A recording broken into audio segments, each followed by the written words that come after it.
पर मौजूद सभी माता पिता भाई बहनों को गुरु परमात्मा मानकर आपके चरणों में अपनी पूरी श्रद्धा के साथ प्रणाम। जय गुरु। सर को थोड़ा बहुत देखने दो, ये भी गुरु महाराज की दया है। ज्यादा समय नहीं लूंगा मैं आपका।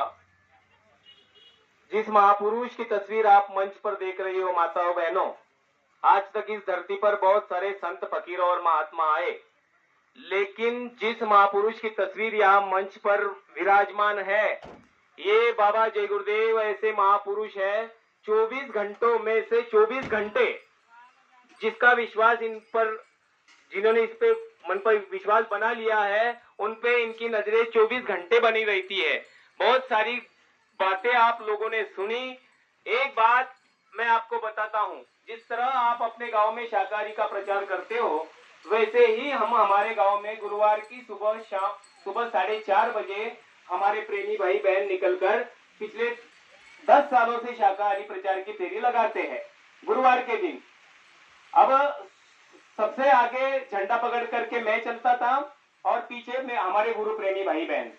तो गांव की आदत आपको मालूम है कि बहुत सारे लोग लाइट, अपने घर के सामने की लाइट भी नहीं जलाते हैं। तो इतने दिनों से हम फेरी लगाते, एक गली है वहां पर बहुत अंधेरा रहता है। कभी हमारे मन में ये विश्वास, मतलब अविश्वास नहीं आया कि कभी टॉर्च नहीं हमने जलाई। हम चलते झंडा लेकर के और गुरु महाराज की घोषणाएं देते रहते हैं।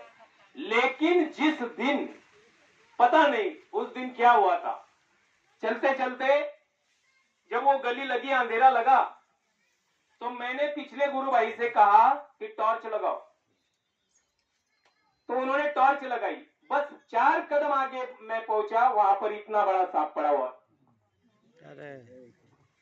तो ये महापुरुष कोई साधारण महापुरुष नहीं है। पिछले 10 साल में मुझे कभी ये बात नहीं हुई कि टॉर्च लगाओ, और जब मेरे मन में यह आया कि टॉर्च लगाओ, तो जैसे ही टॉर्च लगाया तो 5 फुट का सांप रास्ता क्रॉस कर रहा था। मेरे नहीं तो पिछले नहीं तो उसके पिछले किसी न किसी गुरु भाई का पैर उस पर जरूर जाता था। तो कहने का मतलब ये है, इनकी मेहर नजर आप पे हमेशा बनी रहती है। तो इनके आदेशों को आप पालन कर लो। गुरु महाराज ये कहते हैं कि ये देश काल और माया का है, भूल और भ्रम का है। तो काल और माया बड़ी कठिन होती है, और काल, यहां पर आपके पास जो भी चीजें है वो सभी काल की है। काल देता है और छीन भी लेता है। शरीर काल का है। शरीर के अंदर बैठी हुई इस धरती पर जितनी भी जीवात्माएं हैं, उनके अंदर बैठी हुई इस शरीर के अंदर एक जीवात्मा मौजूद है, वही सिर्फ सतपुरुष की है। उसके बाद यहाँ पर जो भी चीजें हैं, आपका मकान, जमीन, घर, जायदाद, पैसा, सोना, चांदी, मान सम्मान, ये सब काल का है, और सतपुरुष की जीवात्मा। अब काल और माया के इस देश में माया बड़ी कठिन है, भ्रमाते रहती है।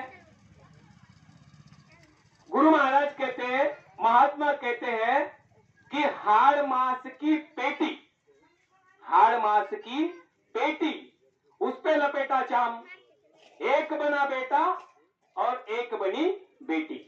हाड़ मांस की पेटी, उस पे लपेटा चाम, एक बना बेटा और एक बनी बेटी।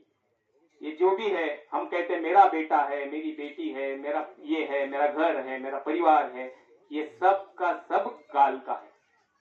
और यहाँ पर माया जीवों को भरमाते रहती है।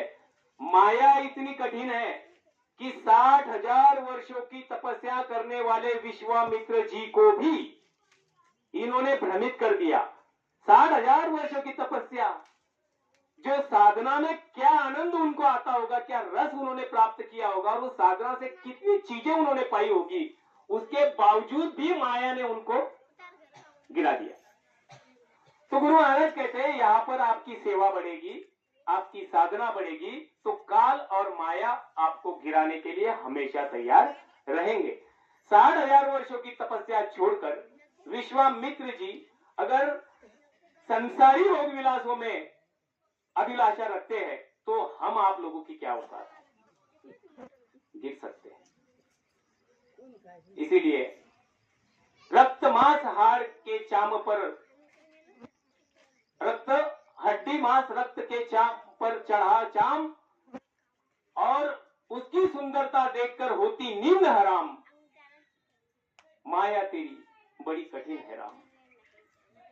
रक्त मांस हड्डी के चाम, उस पे चढ़ाया है चाम। ये शरीर किसका बना है? रक्त का, मांस का, हड्डी का, और इस पे क्या लपेटा है? चाम, यानी चमड़ा। और इसकी सुंदरता देखकर होती नींद हराम। हम कहते हैं कि बहुत, किसी की आंखें बहुत सुंदर होती है, कितनी सुंदर आंखें हैं। किसी की नाक बहुत अच्छी होती है, कितनी सुंदर नाक है। जब उन्हीं आंखों में, कजरारी मुर्गनयनी आंखों में कीचड़ निकलता है अंदर से, तो हम बोलते कि भाई पोंछ ले रे। हर किसी के पास आंख है, हर किसी के पास कीचड़ निकलता है आंखों में से, पोंछ ले। वही मुर्गनयनी आंखें कीचड़ से भरी है, गंदगी निकलती है हर किसी के। कितनी सुंदर नाक है, तोते जैसी, वहां से भी कीचड़ निकलता है, तब बोलते भैया जाके साफ करो। तो ये सब है इंसान, काल और माया। जब आपकी सेवा साधना बढ़ती है तो आपको कोई बड़ा पद मतलब मिले अंदर का इधर का, इसके लिए वो आपको गुमराह करती है और गिराते रहती है। तो फिर संतों ने क्या कहा? मन गया तो जाने दे, मन गया तो जाने दे, मत जाने दे शरीर। तुम्हारा मन गया किसी पर, भावनाएं हो गई, जाने दो, लेकिन शरीर को मत जाने दो। इसीलिए कबीर साहब कहते हैं मन गया तो जाने दे, मत जाने दे शरीर। और इस शरीर में जो है पवित्र जीवात्माएं है, वो एहसास कभी गुरु महाराज की दया से आ जाए, और मतलब आना ही चाहिए। काल और माया हमेशा भ्रमित करते रहती है। तो माताओं बहनों, ये थोड़ी साधना और इसकी बात थी। साधना शिविर का समापन है, अन्ना जी साधना के बारे में आपको ज्यादा बताएंगे। एक छोटी सी बात बताता हूँ, बाबा जय गुरुदेव कोई साधारण महापुरुष नहीं है। जितना जितना विश्वास आपका इनके ऊपर दृढ़ होता जाएगा, आप मांस, मछली, शराब और गंदे कामों से दूर होते जाएंगे। जिस क्षण, जिस पल आप इस महापुरुष को पुकारोगे, उसी समय आपको मदद नहीं मिली तो इन बाबा जी को आप बाबा जी मत कहना। ये डंके की चोट पर बाबा जय गुरुदेव का ये बंदा आपको ये विश्वास दे करके जा रहा है। सभी को बड़े प्रेम के साथ चुप बोल के मैं क्षमा चाहता हूँ।